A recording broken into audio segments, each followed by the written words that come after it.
सबको प्रणाम। आज पहले ही दिन शुरू हो रहा है और मैं देख रहा हूं कि मेरा गला चोक हो रहा है, लेकिन सब भगवत की कृपा है, सब ईश्वर का आशीष है। यह एक पहला प्रयास है मेरा और मैं चाहता था कि मेरे माध्यम से, कृष्णा पब्लिक स्कूल परिवार के माध्यम से कुछ सद बातें आप तक पहुंचाई जाए। श्रोताओं की संख्या कम हो या ज्यादा, ये प्रश्न नहीं है।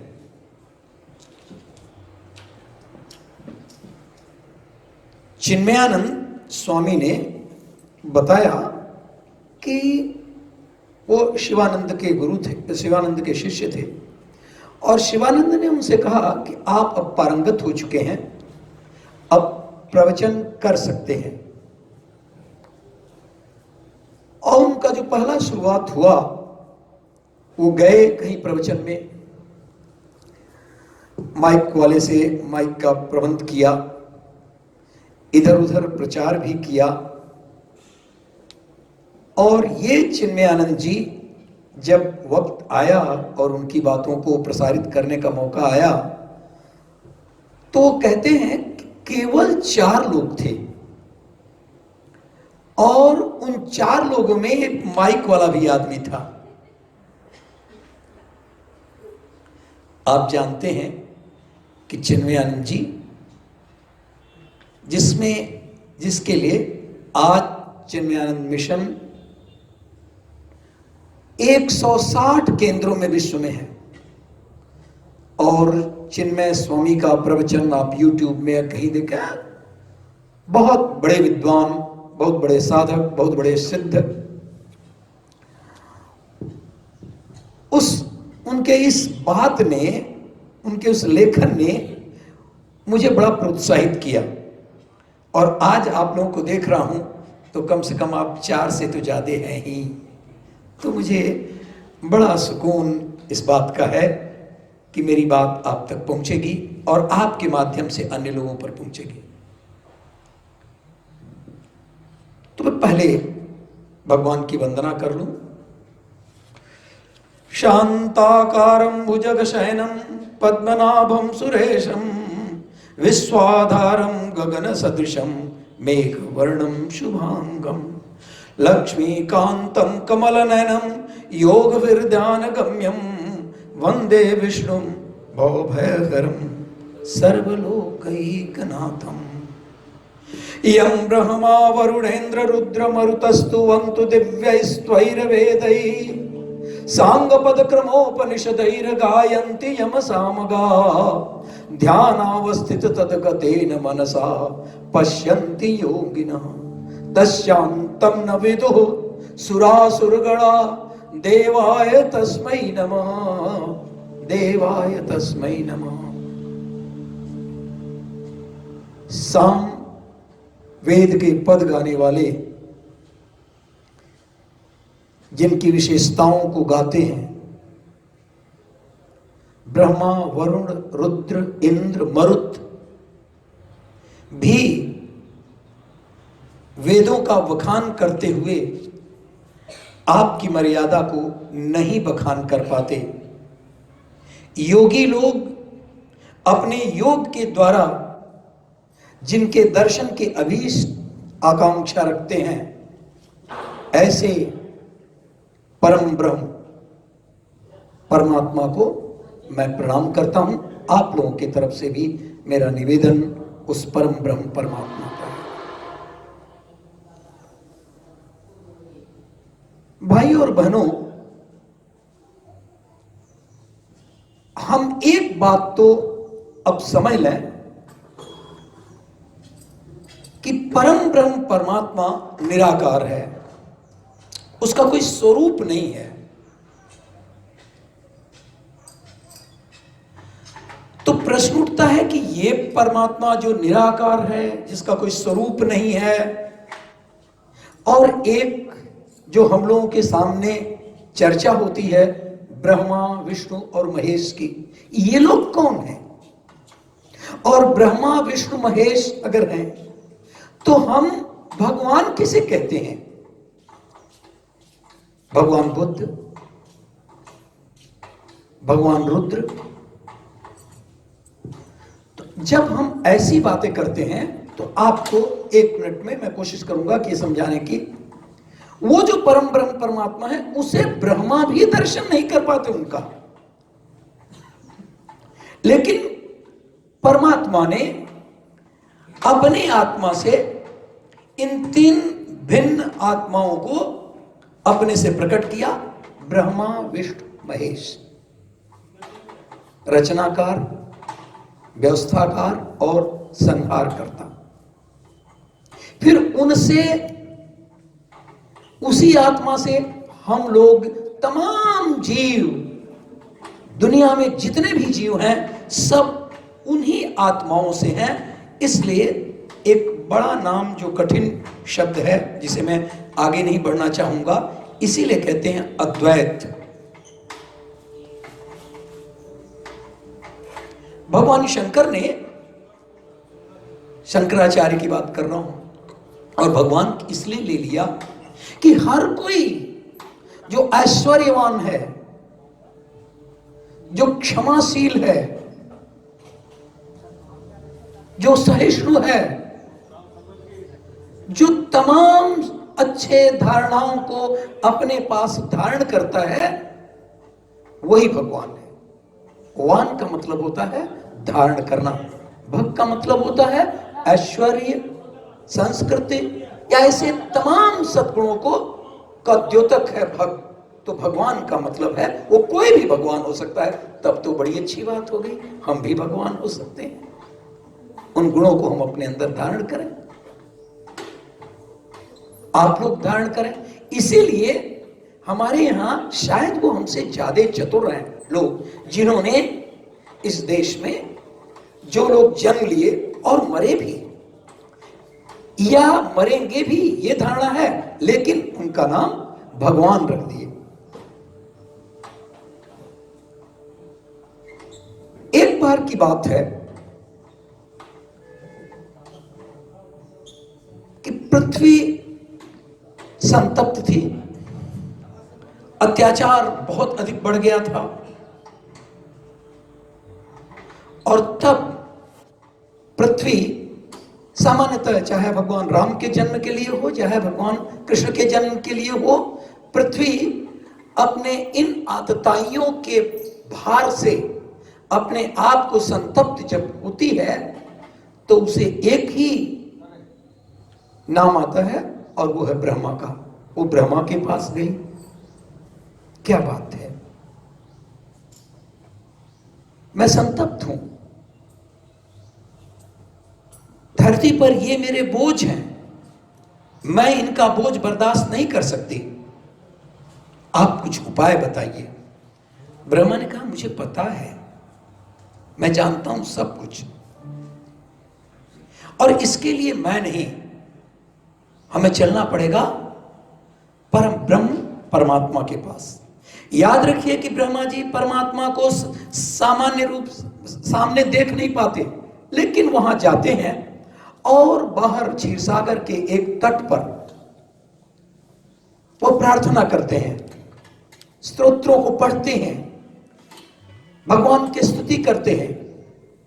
तो भगवान की तरफ से, परम ब्रह्म परमात्मा की तरफ से उन्हें एक आकाशवाणी होती है। आश्चर्य ये करेंगे कि वो आकाशवाणी, वो जो एक दूसरे को जो प्रवाह सुनाई पड़ता है, वो केवल ब्रह्मा को सुनाई पड़ता है। उनके साथ साथ विष्णु महेश और भी देवता उनके साथ गए हुए रहते हैं। वो फिर से प्रणाम करते हैं, कोई नहीं देखता है, ब्रह्मा खुद नहीं देख पाते हैं, क्योंकि जिसका रूप हो उसे न देखा जाए। फिर वो आते हैं और आकर के उसके बाद सबको बताते हैं कि ऐसा होगा, और भगवान ने कहा है कि मैं आऊंगा। और फिर उसके बाद भगवान के इस भाव को जान करके लोग खुश होते हैं, पृथ्वी भी संतृप्त होती है, और ये कहती है कि ठीक है, यदा यदा हि धर्मस्य ग्लानिर्भवति भारत, अभ्युत्थानम अधर्मस्य तदात्मानं सृजाम्यहम्। जब जब अधर्म की बात होती है तो मैं सृजन करता हूं और इस धरती पर अवतरित होता हूं। यही घटनाएं हैं जो कभी श्री राम के रूप में, सभी कृष्ण के रूप में इस धरती पर अवतरित हुए हैं। फिर ऐसे महात्मन का, ऐसे भगवान का, ऐसे ईश्वर का हमारे पास यदि और कोई पूजा और कोई संकल्प न हो तो नाम की स्तुति तो कर ही सकते हैं, नाम तो ले ही सकते हैं। भगवान राम एक बार जब देखे कि जब उन्हें पता चल गया कि सीता जी लंका में है, तो जब सेतु के निर्माण की बात आई तो आप जानते हैं कि पत्थर पर लिखा गया उनका नाम और वो तैरता रहा पत्थर। भगवान बड़े आश्चर्यचकित थे, ऐसा क्या है, कौन सी बात है? और देख रहे हैं कि वो सेतु पर पत्थर तैर रहा है, मेरा नाम लिख दे रहे हैं। भगवान को हुआ मैं भी तो एक बार देखूं, लेकिन देखा कैसे? उधर तो बानर भी, ये सब लोग इस तरफ हैं, सब व्यस्त हैं, सब लिख लिख करके दे रहे हैं और सब वो तैरता जा रहा है। मैं अगर राम का नाम लिख दूं और पानी में तैरा दूं और कहीं पानी में वो पत्थर डूब जाए तो बड़ी बेइज्जती होगी। इधर उधर देख करके उन्होंने कहा कोई एकांत स्थान चुन लें जहां पर कि ये भीड़ न हो, और वो उस तरफ गए थोड़ा सा दूर और देखते जा रहे हैं पीछे कोई आ तो नहीं रहा है। तैरना तो था ही पत्थर। जब भगवान राम के नाम से पत्थर तैरता हो तो भगवान राम जब खुद तैराए तो क्यों नहीं तैरेगा? लेकिन फिर भी उन्हें शंका हुई, सामान्यतः जैसे हम लोगों को शंका होती है। वो गए और जा करके थोड़ा दूर, कोई नहीं देख रहा है, पीछे देख लिए 2-3 बार, कोई नहीं आया। तब उन्होंने कहा अब ये निश्चिंत हो जाए हम, और निश्चित ही अब हम इस क्रिया को दोहरा सकते हैं। उन्होंने एक पत्थर लिया, श्री राम लिखा, समुद्र के पानी में छोड़ दिया। ये क्या, पत्थर डूब गया।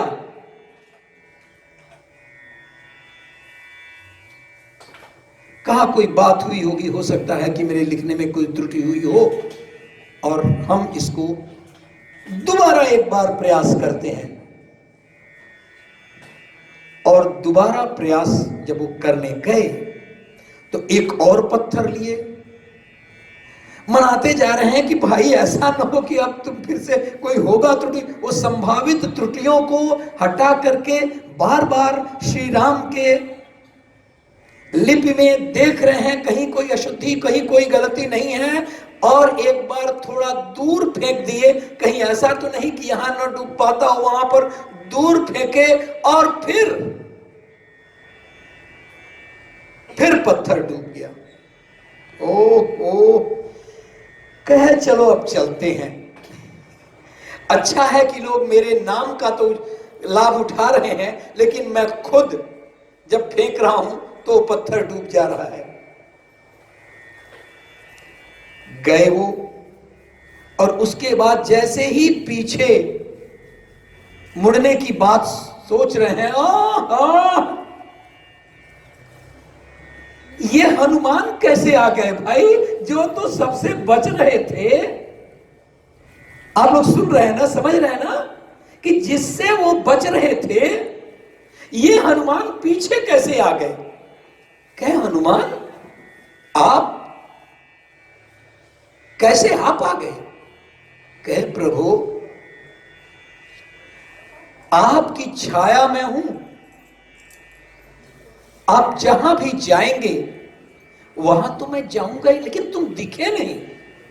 प्रभु मैं आपको देख करके पीछे पीछे था, ऐसा कब मौका मिला कि आप न देखें? और मैं ये देखना चाहता था कि वो प्रयोजन कौन सा है कि जिसके कारण आप इतना छिप करके लोगों से बच करके आए।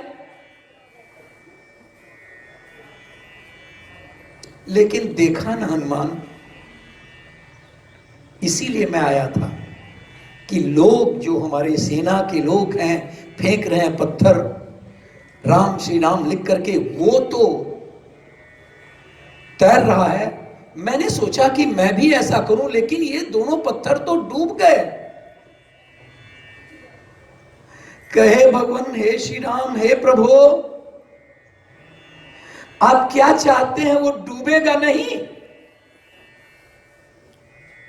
जिस पत्थर को आपने भले श्री राम लिखा हो, उन्होंने लिखा तो वो तैरना था, लेकिन जब आपने अपने हाथ से श्री राम को लिख करके और उसको भगा दिया, दूर कर दिया, तो ऐसे आदमी तो सिवाय डूबने के कैसे तैर देगा इस भवसागर से? इसलिए प्रभु यह कारण था आपका, यह कारण था आपका। तो भक्तगण यह निश्चित है कि श्री राम जिसको अपने से दूर करेंगे, इसको इस भवसागर में डूबना ही है, क्यों न वो भगवान ही हो। और जिसे भगवान अपने पास रखेंगे, अपने पास रखेंगे, उसे डूबने का तो कोई मौका ही नहीं, उसे तैरना है और इस भवसागर से दूर जाना है। आज श्रीमद् भागवत की चर्चा हो रही है, बड़ा अच्छा लग रहा है, आप लोग आए हुए हैं। इसके 3 पात्र, शुरू होगी कहानी, लेकिन इसके 3 पात्र बड़े ही महत्वपूर्ण हैं। एक तो खुद ब्रह्मा जी, जो उनके प्रसार वाहक हैं परमात्मा के। एक सुखदेव जी, जो श्रीमद् भागवत पुराण राजा परीक्षित को सुनाए।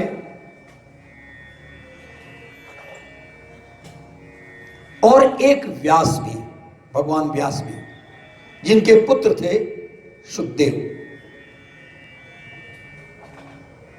मैं भगवान व्यास और सुखदेव की एक छोटी सी कहानी यहां प्रस्तुत करूं। सुखदेव कोई यही 12 साल के रहे होंगे और चले जा रहे थे नंगे। व्यास उनके पीछे पीछे दौड़ते जा रहे हैं, सुखदेव रुको, कहां जा रहे हो? तुम रुको मेरे बेटे, तुम रुक जाओ। लेकिन सुखदेव रुके नहीं।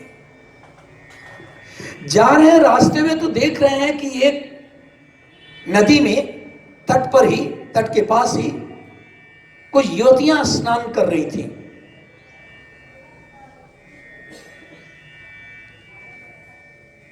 देखते हैं कि वो युवतियां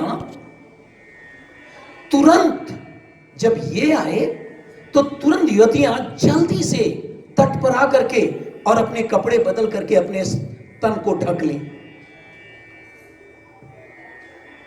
बड़े असमंजस में थे व्यास जी। अरे वो युवा जा रहा था, लड़का सुखदेव, मैंने ये देखा कि आप लोग निश्चिंत हैं,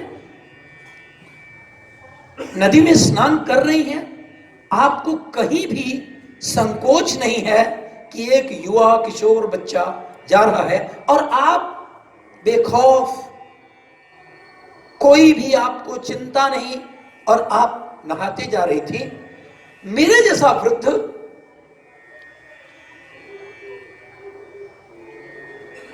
अंगम पलितम गलितम मुंडम दशन विहीनम जातम तुंडम, याला जो व्यक्ति है, देवत्व को जो प्राप्त हो चुका है, और मेरे आने पर आप लोग आकर के तुरंत कपड़े बदल ली। मुझे समझ में नहीं आया इसका कारण।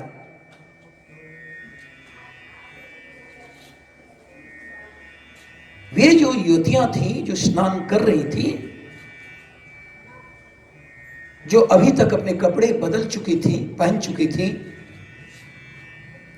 कहे देवात्मन, आप में और उस युवा किशोर में फर्क है। उस किशोर में पुरुष और नारी का भेद नहीं है, किंतु आप में है। आपने सोचा कि ये युवतियां हैं और मैं वृद्ध व्यक्ति हूं। जब कभी भी व्यक्ति में नारी और पुरुष का एक भेद उत्पन्न हो जाता है, माया वहां पर पहुंच जाती है। लेकिन युवा बच्चे जिनके अंदर नेत्रों में कोई भाव न हो और कोई स्नान कर रहा हो तो कोई बात नहीं उठती। सुखदेव वही थे और व्यास वही थे। भगवान वेदव्यास, आप जानते हैं, वेद का डिवीजन किया, 4 भागों में बांटा, 18 पुराणों की रचना की। लेकिन वो फिर भी असंतुष्ट थे। फिर उन्होंने सोचा कि ये महाभारत की रचना करें। 1 लाख श्लोक को बनाया। बहुत मुश्किल था उनकी रचना करना। देवताओं ने कहा कि आखिरकार मैं बनाऊं भी तो लिखूं कैसे। देवताओं ने कहा कि गणेश जी को ले लीजिए, गणेश जी बहुत ही शीघ्र लिखने वाले हैं। गणेश जी को बुलाया गया। उन्होंने कहा मेरी भी एक शर्त है, मैं काम तो आपका कर दूंगा, लिख दूंगा, लेकिन मेरी भी एक शर्त है। वो ये है कि आप बोलते जाएं और मैं लिखता जाऊं, और जहां आप रुकेंगे वहां कलम मैं छोड़ दूंगा, और मैं छोड़ दूंगा जगह भी लिखना भी नहीं शुरू करूंगा, अब नहीं लिखूंगा। तो उन्होंने कहा मेरी भी शर्त है कि आप उन श्लोकों का अर्थ समझें, और बिना अर्थ समझे यदि आप लिखेंगे तो ठीक बात नहीं होगी। आप मेरी शर्त माने, मैं आपकी शर्त मानू। 1 लाख श्लोकों में कोई 4000 या इससे अधिक श्लोक अत्यंत कठिन, द्व्यर्थी, सामान्य उनके अर्थ नहीं, ऐसे श्लोक महाभारत में हैं। और जब जब ऐसे श्लोक आते थे जानबूझ करके करते थे, क्योंकि ये बड़े शीघ्रता से लिख लेते थे। वहां पर हर 15-20 श्लोक के बाद एक कूट श्लोक बोलते हैं। कूट श्लोक मतलब जिसका गणेश जी साधारणतः न समझ पाए, और उसके लिए जब टाइम लगता था, उनको समय लगता था, उसी अंतराल में वेदव्यास जी अपने श्लोकों की, कई श्लोकों की रचना कर डालते थे, और उसके बाद से इनको देते थे कि आप इसे लिखें। तो इस तरह से 1 लाख श्लोक लिख डाले। अब तो भगवान वेदव्यास को अब तो संतोष होना चाहिए था। बहुत काम कर लिया आपने। 18 पुराण, ऋग्वेद, यजुर्वेद, अथर्ववेद, सामवेद आपने नाम डाला। महाभारत जैसे महान ग्रंथ की 1 लाख श्लोक की रचना किया। भगवान नारद उधर से गुजर रहे थे। जब मैं भगवान बोलूं तो कई लोगों को भगवान कहूं तो क्या सभी भगवान? सभी भगवान है। एक एक व्यक्ति भगवान है। अगर उसके अंदर ऐश्वर्य, वृत्ति, क्षमा जैसे महान गुण उसके अंदर आ जाए तो वो भी भगवान है। तो भगवान नारद उधर से आए। उन्होंने कहा, व्यास जी आप तो इतनी सारी रचनाएं कर डाले, उद्भट विद्वान, आप कैसे इतने मलिन हैं? क्यों इतना सुस्त है? क्यों खुश नहीं है? कहे, प्रभु मुझे ये नहीं पता कि ऐसा क्यों है, लेकिन मुझे कुछ आत्मतुष्टि नहीं हो रही है, आत्मसंतोष नहीं हो रहा है। कुछ लगता है कहीं कमी है मेरी रचनाओं में, मेरी सोच में, मेरी व्याख्या में। जब उन्होंने ध्यान लगाया तो पता चला कि व्यास जी ऐसा होगा ही होगा। आपने सारी रचना कर डाली, इतने इतने बड़े बड़े ग्रंथ शास्त्र आपने लिख डाले, लेकिन आप उस महाप्रभु स्वरूप भगवान कृष्ण की स्तुति नहीं की। क्यों?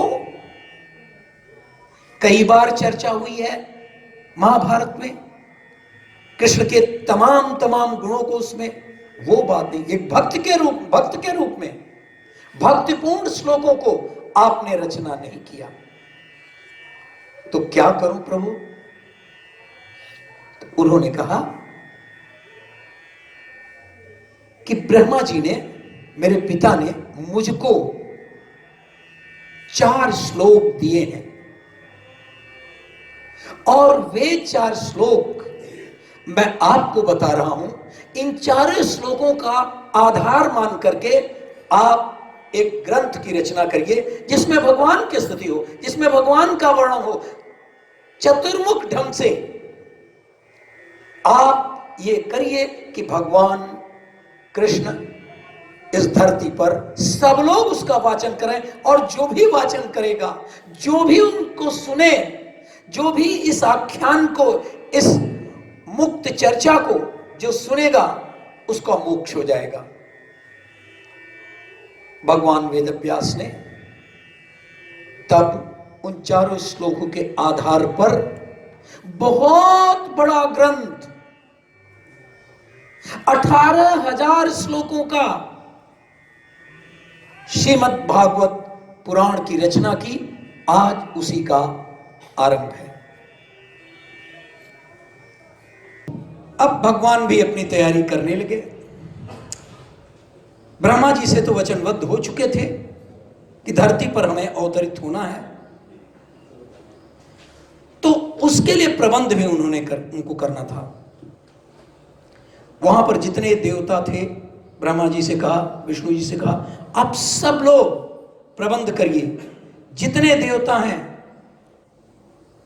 जितने देवलोक की देवियां हैं, वो सब लोग अब मथुरा जाने की तैयारी करें,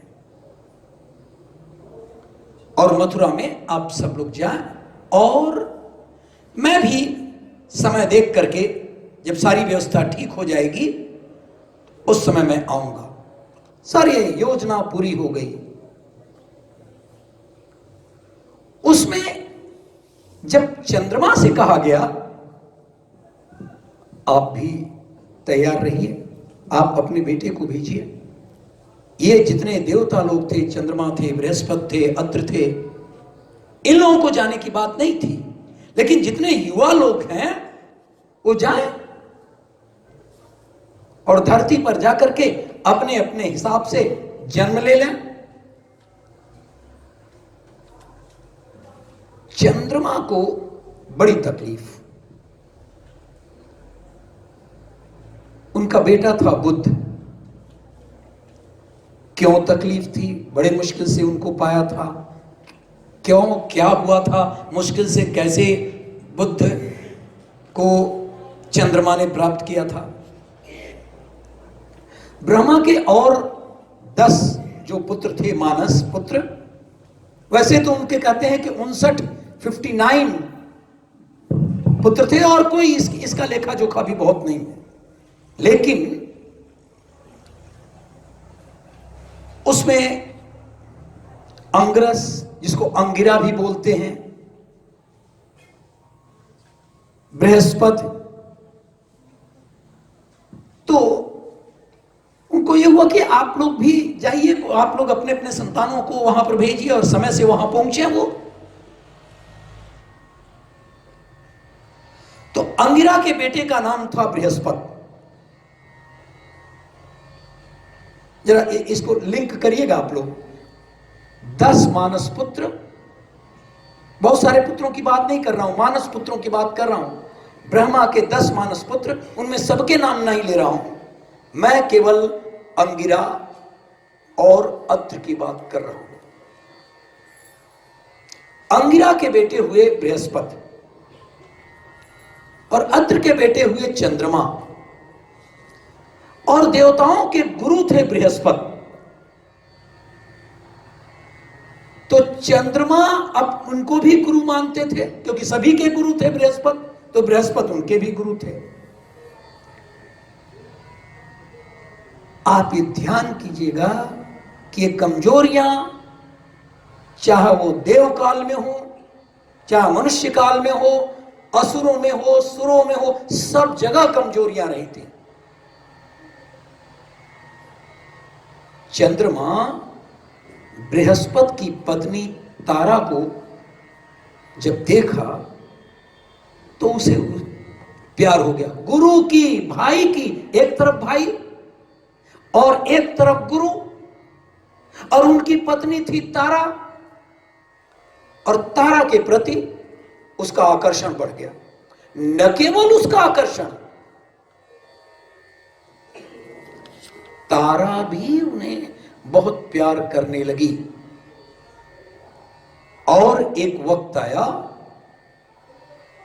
कि तारा का चंद्रमा ने हरण कर लिया, चुरा लिया, लेकर के चला गया।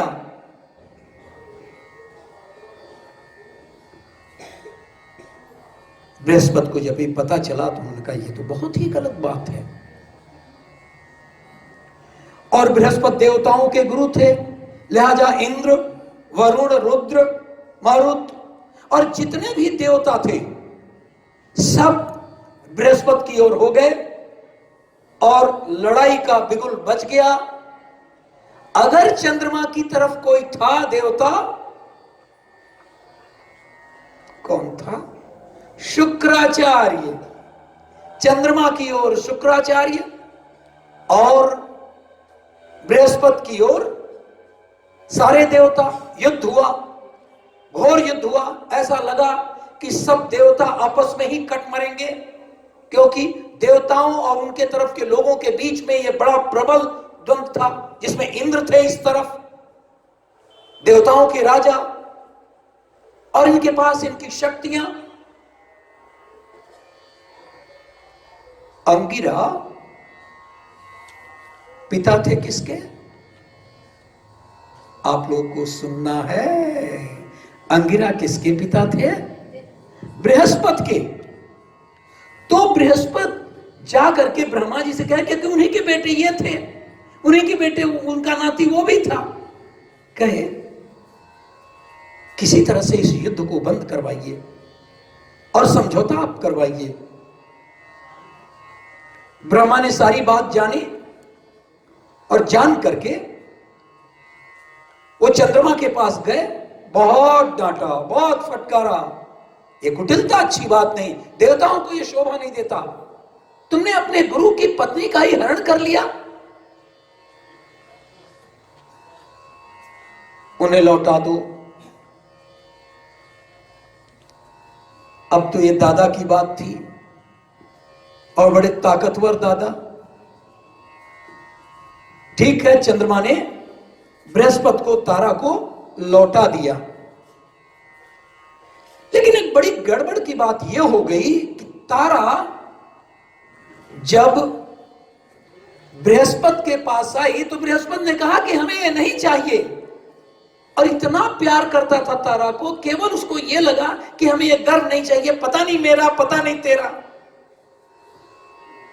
और तब तक एक बच्चे का जन्म हो गया। इस बीच में, इस सोच में, इतने दिनों के बीच में तारा गर्भवती हो गई थी, और इतना सुंदर पुत्र पैदा हुआ कि जो बृहस्पति नकार रहे थे अब उसके प्रति आकर्षित हो गए। नहीं, ये तो बेटा मेरा रहेगा। चंद्रमा कहते हैं कैसे होगा, अभी तक तो तुम नकार रहे थे तो इसलिए ये मेरा होगा। तो चंद्रमा उस बेटे को कहते नहीं ये मेरा रहेगा, बृहस्पति कहते नहीं। और इस बात पर अच्छा विवाद हो गया। जरा कल्पना करिए कि जब तक उसमें कोई लाभ ना हो तब तक तो तेरा मेरा चल रहा है, जब लाभ वाली बात हो तो बृहस्पति ने कहा कि नहीं ये मेरा है, चंद्रमा ने कहा कि नहीं मेरा रहेगा, क्योंकि आपने तो इसको पहले ही से निष्कासित कर दिया था। ब्रह्मा आए, तारा को किनारे ले गए, कहे बेटा बताओ ये किसका पुत्र है। बहुत झेप गई तारा, लज्जाशील तारा, समझ में नहीं आ रहा था बताऊं या ना बताऊं। फिर भी चूंकि मामला बड़ा ही कठिन था तो धीरे से ब्रह्मा जी को बताई चंद्रमा का, बृहस्पति का नहीं। और मामला शांत हो गया, क्योंकि मां ने ही बेटे को, बाप को नाम दे दिया, और चंद्रमा का ये बेटा बुध उनके पास ही रहा। अब इतने मुश्किलों से, इतने झगड़े पर, इतने लालायित होकर के किसी तरह से यह बेटा हमें मिला। और चूंकि वो बड़ा ही ओजस्वी, बड़ा ही सुंदर, ऐश्वर्यवान युक्त लड़का दिखता था, उसका नाम रखा गया बुध। और ऐसे बुध को ब्रह्मा विष्णु कह रहे हैं कि नहीं इसको भेज दो धरती पर। ये तो बहुत कमजोरी हो गई, मुझे ले जाइए। आप क्या जाएंगे, आपको क्या जरूरत है, आप इतने वृद्ध हो गए, अब वहां पर युवाओं की जरूरत है, बुद्ध को भेजिए। क्या मत भेजिए, जाना तो है ही। और तब वहां पर बुद्ध का भी जन्म होता है। और आप लोगों को पता है महाभारत की स्थिति में कि अर्जुन के बेटे अभिमन्यु बुद्ध ही हुए थे। और इस शर्त के साथ कि ये जो बुद्ध हमको ले तो जा रहे हैं हमारे पास, हम तो तड़प रहे हैं इसके लिए। भगवान ने कह दिया था तुम तड़पो नहीं, इसको जल्दी हम ले आ देंगे। वाह रे भगवान, सब कुछ आपको करना था, सब कुछ आप योजना बनाते हैं, और पता चलता है कि जयद्रथ ने मारा। दुर्योधन को आप भेजते हैं आप धरती पर, क्या कि आपके बहाने 13 अक्षौहिणी सेना आपके साथ आए और तमाम ये पापिष्ट मर जाएं, उसमें दुर्योधन का क्या दोष। बाहरे भगवान, रावण को भेज देते हो धरती पर कि उसके माध्यम से तमाम राक्षस मर जाएं, उसमें रावण का क्या दोष। लेकिन ये सब तो ईश्वर की रचना है, ईश्वर की व्यवस्था है, जो उनकी योजना है उसके अनुसार वो चलेंगे। कभी रावण की बात करेंगे। अभी तो बुद्ध आपने सुना, और ये आप जानते हैं अभिमन्यु 16 साल की अवस्था में जयद्रथ द्वारा मारा गया, चक्रव्यूह का भेदन नहीं कर सका, और अंदर तो चला गया था, बाहर निकलने में चूंकि उनकी मां, जब अर्जुन चक्रव्यूह भेदन की बात कर रहे थे तो आधा ही, तब तक नींद आ गई, इसलिए आधा ही भेदन सुन चुके थे, इसलिए उतना तो ज्ञान था। लौटते वक्त वो उसका भेदन नहीं जानते थे, कहीं फंस गए और 7 महारथियों ने उन्हें मार गिराया। और इस तरह से हम लोग यह देखते हैं कि ये तमाम लोग यहाँ पर आए